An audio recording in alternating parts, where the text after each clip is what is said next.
সাপ আর শোল মাছের মধ্যে খুব বন্ধুত্ব, কিন্তু সাপ ছিল বেজায় অহংকারী।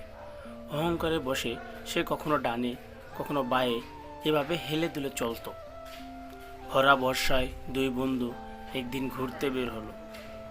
সাপ তার স্বভাব সুলভ রাজকীয় ভঙ্গিতে ডানে বায়ে হেলে দুলে চলতে লাগলো।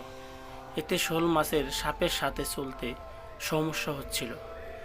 দুজনই চলার পথে প্রতিবদ্ধকতা দূর করার জন্য শোল মাছ সাপকে বলল, বন্ধু, তুমি একটু সোজা হয়ে হাঁটলেই তো পারো। সাপ বলল, বন্ধু, যারে দেখতে নারী তার চলন বাঁকা। তুমি আসলে আমাকে দেখতে পারো না, তাই আমার চলন তোমার কাছে বাঁকা মনে হয়। শোল মাছ বলল, ব্যাপারটা আসলে তা না। তোমার বাঁকা চলার কারণে আমি তোমার পাশাপাশি হাঁটতে পারছি না। সাপ বলল, বাপ দাদার 14 পুরুষ ধরে আমরা এইভাবেই চলে আসছি, আর তুমি আসছো আমাকে পথ চলা শেখাতে। এই কথা তো শোল মাছের চেয়ে লম্বা বলে অহংকারে সাপের পা মাটিতেই পড়ে না, তার উপর সাপের অন্তর ভরা বিষ।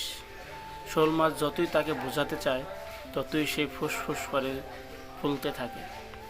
তর্ক বিতর্কের এক পর্যায়ে সাপ জেলের জালে ধরা পড়ে।